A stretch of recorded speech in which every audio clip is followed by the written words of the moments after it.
Today we are going to talk about communication failures. Some of them are irritating and some of them actually do sabotage the entire project. And we'll walk through not only what goes wrong, but maybe a few ideas about how to do it better. So analytic projects fail way too often. And to review a little bit of what I covered in an earlier webinar, as many as, and if you can believe this, 85% of data science projects never make it into production, according to the reviews that I've seen. And the Gartner Group, who advises a lot of executives, actually predicted that by the end of this year, still only 1 in 5 analytic insights are going to deliver value to the businesses that run them. So when we think about the size of that, it is a huge loss to an organization to be spending time on analytics that doesn't give value. And the problem is not inadequate skills. The problem is not that we have insufficient resources. It's not that we don't have the tools and systems to do the things that we need to do. The problem is really us and our ability to talk to each other. So I'd like you to just answer a question. And what I mean here by the other team is if you're an analyst, think about the work that you do with the business folks or clients that you work with. If you are a business person, think about the analysts that you work with. And would you characterize in general all of your interactions as frustrating because you have to do a lot of rework, adequate, so you're okay, but you still have to do some things over again, good, mostly you get what you need, and the last option is awesome because you guys are totally in sync. So Anita, let's put that up. Thank you. And I'll give you just a couple of seconds to answer. Any more answers? All right. Well, what I'm seeing here is that for the most part, you're experiencing what I have seen before, where the communication between teams is just not what we think that it ought to be. If I look at the results from a survey that I did with LinkedIn, what we see is that when we ask the analytic team how it works when their clients or business people share information with them, and what you see is that only 1 in 10, fewer than 1 in 10, think it's great. About 1 in 5 think it's terrible. But in all, about 2/3 don't think it's going very well. Then I also asked the business team, what do you get from your colleagues? What do you get from the analytic team? And once again, fewer than 1 in 10 think it's great. 1 in 5 think it's frustrating. And 2/3 think it's not going that well. This is what I see over and over again. And when I reviewed in the last webinar, the cost of this, the total cost ends up being more than what you're paying for the salaries of analytics because you're losing value in turnover, low engagement, low productivity, and less opportunity that you would have if you were working well together. So the way that I look at projects is the business environment's on the top and the analytic environment is on the bottom. And if we think about how a project goes, what usually happens is we start and the request from the business gets thrown over the wall to where the analysts are. The analysts take the request, create a design, do the work, package the results, and then throw them back over to where the business team gets them. So if we think about this, it goes well when we have good handoffs, but very often there is a gap in understanding. There's a gap between what the business says and what the analytic team hears, and vice versa. So when we look at the complaints of the analytic team here, they give me a request. It has no context. They don't ask me for my input. What we're talking about in that problem is here at the beginning, the first handoff, when that first request comes into the analytic team. When we're, on the other hand, thinking about what the business sees as going wrong, what we're talking about is on the right-hand side, when we're throwing the information back, does it come in a format that I understand?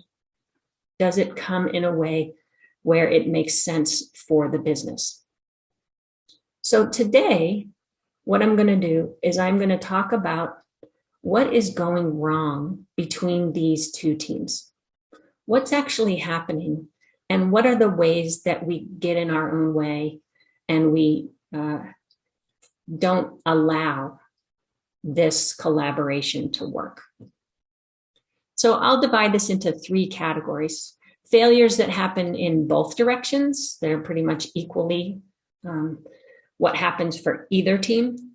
There's going to be a few that happen from business making a request to analytics, and a few on that other direction, analytics backs to business.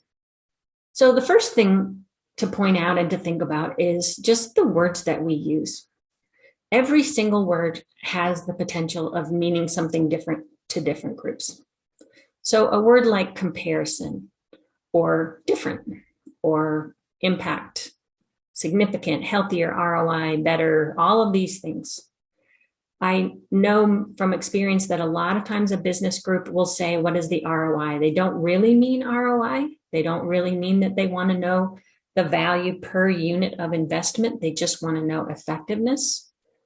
But when the analyst hears ROI, they're already running to go get what they need. So they come back and say, well, how much did you pay to generate this program?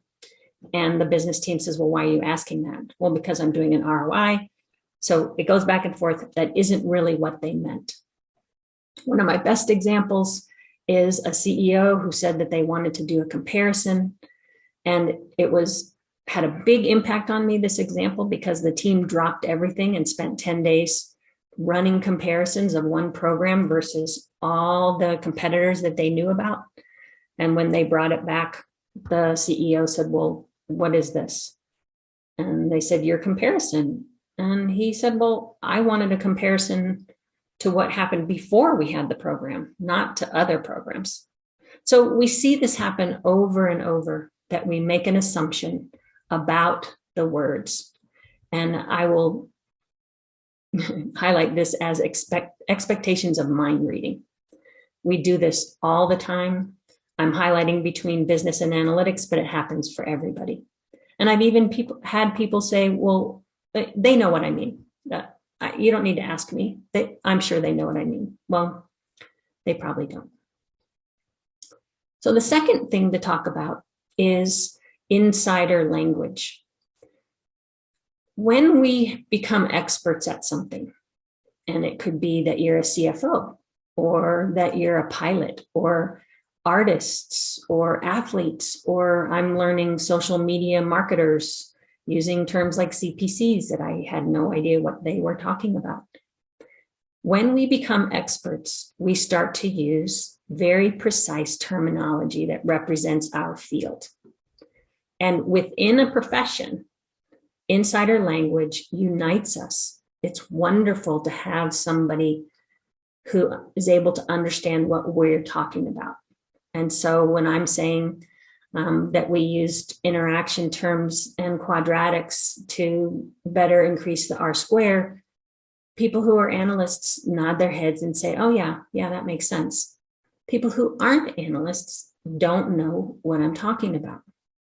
So that same terminology that unites us starts to divide us when we use that terminology between groups. So we have to think about, every company that I know has their own internal cryptic acronyms, nice little buzzwords that mean something to them. So here's my best example. When I first came out of school, I had all of my analytic training and all my statistical training, and some of it was in epidemiology. So I understood in epidemiology, there's a category of diseases called STDs, which is sexually transmitted diseases. So one of my very first meetings with the benefits group, they started talking about how about 10% of the entire population had an STD and that the average amount of time that they missed work was about 30 days. So I was shocked, just completely shocked. I had no idea it was so rampant in business, only to find out 2 or 3 meetings later that STDs meant short-term disability, which all of you know means that it's any kind of illness or any kind of serious issue for which you need to miss work. So think about what abbreviations you use and help people understand them so that you're not using insider jargon that leaves people not understanding what's going on. It's a good bet that if you don't get what's being said, somebody else doesn't either. So if we think about this side of the equation where the business team is making a request to the analysts, there are quite a few things that can go wrong. But I will start with when you throw that request over the fence, how is that request made? I am finding, especially now that we are remote, that those requests are often cryptic.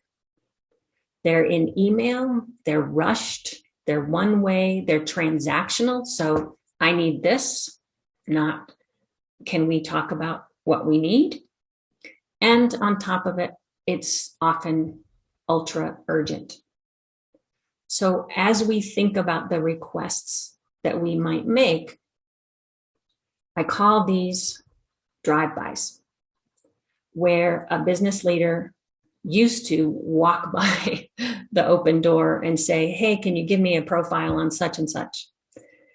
And the analysts most often will nod their heads and say, sure. That's what happens. Younger analysts, even more often, will just nod their heads and say, sure. But let's talk about what happens in a request like that. So what I want you to do, if you don't mind, is think of an important research question that your organization needs to answer. It could be something aspirational, something that you would love to know, something that you're thinking about for the future, and just jot it down for me.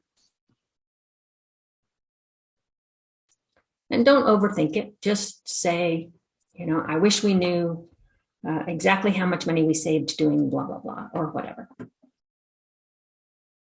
Okay. So now what I want you to do is I want you to keep that question in mind.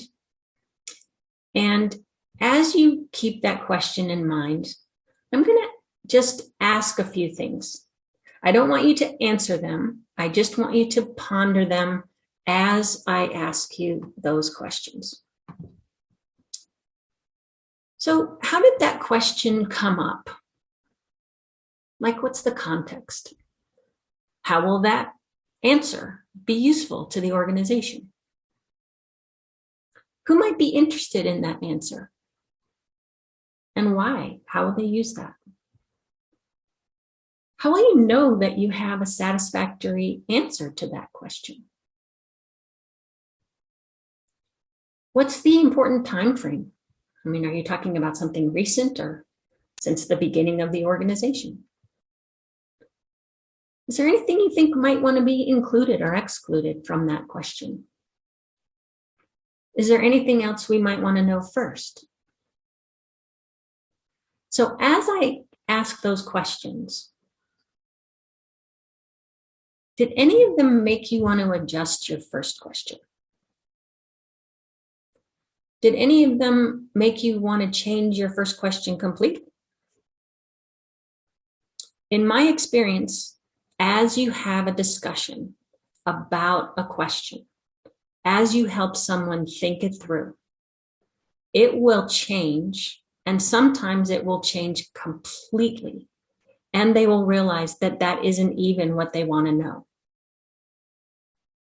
So the reason that I go through that particular kind of example is that one key aspect of analytic translation and in communication as a whole that I cover over and over and over again in my course is that the first thing that someone says is not the full answer and probably not even what really matters. So when we take the first thing, it is almost always going to be an incomplete or sometimes completely wrong assumption about what's really needed. And it's because the person hasn't had a chance to think about it yet.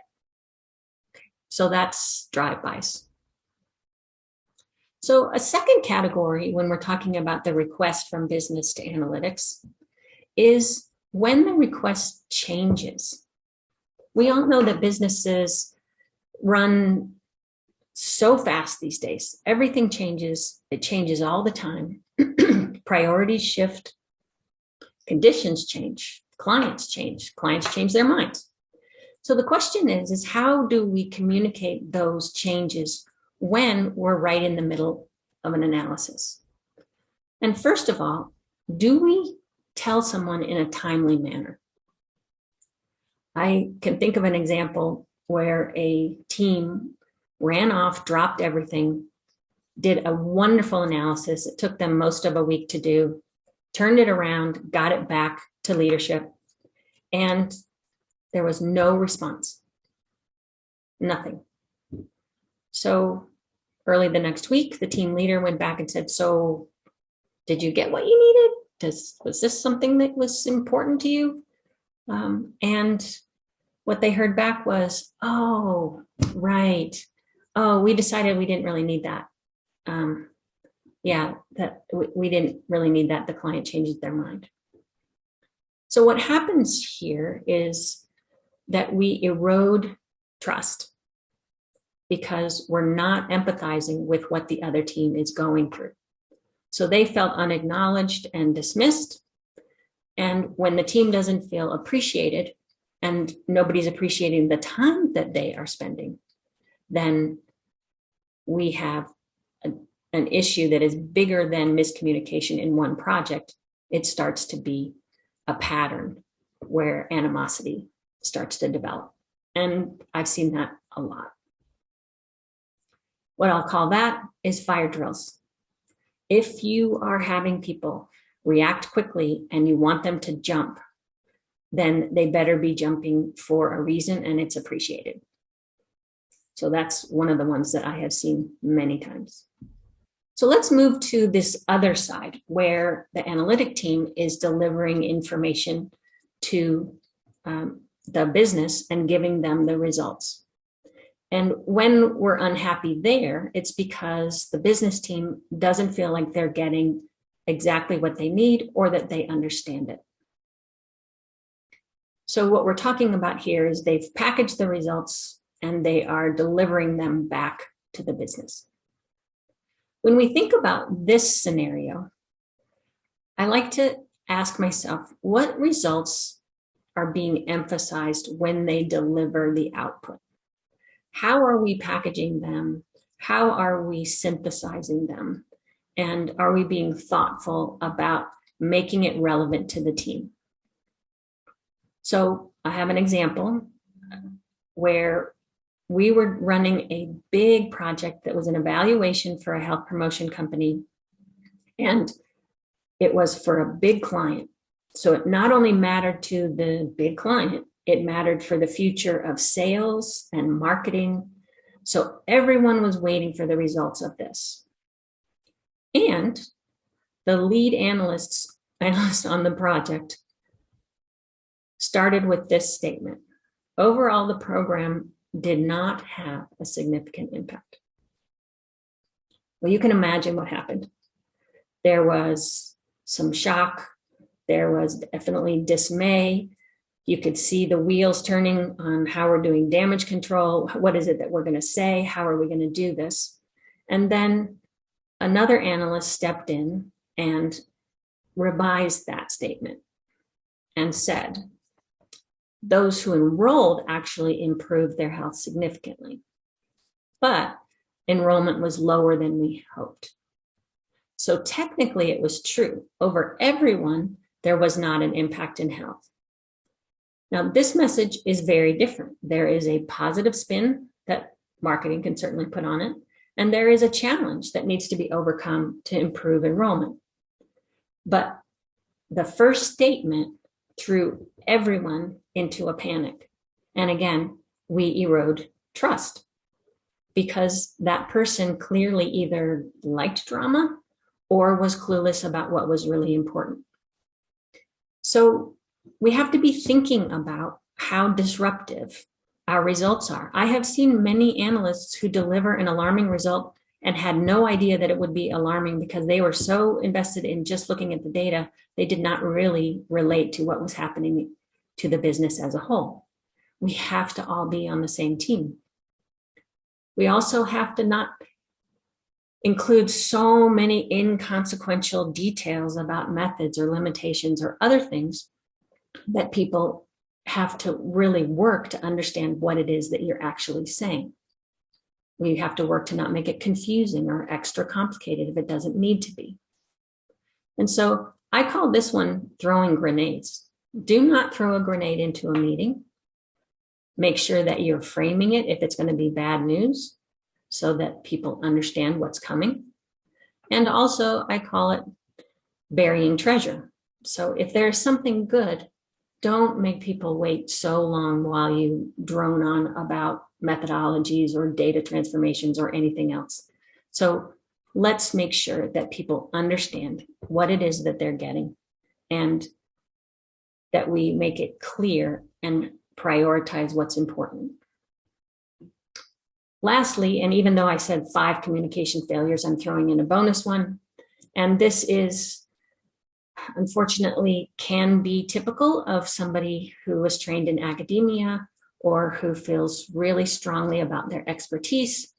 But if we are planning to have a relationship, do not start to use the biggest words that you can. If you want to talk about heteroscedasticity and homogeneity and gradient boosting, feel free to do that with your colleagues and friends who know what those things mean. But this is not a helpful way to make friends with your business colleagues. And I think what I find is that some smart people believe that being polysyllabic is the best way. And I had a friend who I adored, but she insisted on using the word trichotomize instead of saying we divided things into 3 groups because she liked big words. So think about how you are using your language in both directions, not just using the biggest word that you can. So what are a few things that we can do to help to fix this? Number 1, time is a trade-off. If you spend 5, 8, even 12 minutes clarifying what somebody needs, you may be saving weeks of work and rework. We can't just assume that because we're rushed today, we can afford to throw a tiny cryptic request into an email. Second, it's important for all of us to have intention and awareness to identify what the priorities are for the other team. Understand what they're going through. For the business, understand whether your request is a huge request or a minor request. For analysts, understand the pressure that the business team might be under to serve a client. Make sure that you're paying attention to what's going on for them. And then lastly, we want to make sure that we are giving people the skills that they need in how to use the right language, clarify with questions, so that it becomes part of the core essential skills, especially for analysts, to understand how to uncover what it is that the business is really asking. So a few examples.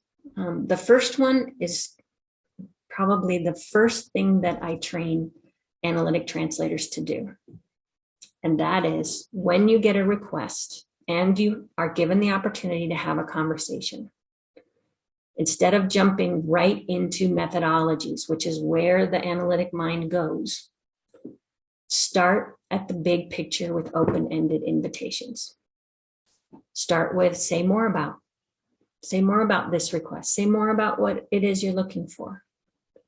Ask them what the context is. Can you tell me more about how this came up? So that you get a sense of what problem they're trying to solve. If there's language that they're using that you don't understand, say more about that. Or if they're saying better or effective or comparison. When you say comparison, you mean, and let them complete it. That alone will take you a long way. Now, I know a couple of you know about my other book, Get to What Matters, and have seen some of the work on levels of meaning. But we can apply levels questions like, how will that be useful to understand what's motivating the request? How will you decide so that you know what their criteria are to move forward? And how will you know? What's the evidence, the metrics that they will use? These types of questions and knowing how to use them will advance how you interact with the other team. But most of all, just start with open-ended. You can do that today and ask people to explain a little more. And what really happens is they clarify their own thinking so that you can understand what they really mean. So for those of you who haven't seen, we have a book, Become an Analytic Translator, that is on analytictranslator.com. And we also have a course that can either be self-paced or with coaching, where we have dialogues, example dialogues between the business people and the analysts. And sometimes those conversations go poorly and sometimes they go better. So what I will do now is pause. And if you want to submit any questions, so I do see a comment about the third and fourth questions. Yes, our work in analytic translation includes the rule of three. And the rule of three is you continue to prompt and paraphrase 3 times, because then we get a lot more detail. And sometimes it's not even just more detail about the same question, but they change their mind completely because they really hadn't thought it through. So thank you for that comment. Well, I really appreciate your time. I hope some of this was useful. And feel free to reach out to me either directly or through analytictranslator.com. And we'll be having a series of webinars. So I look forward to seeing all of you again. Thanks very much.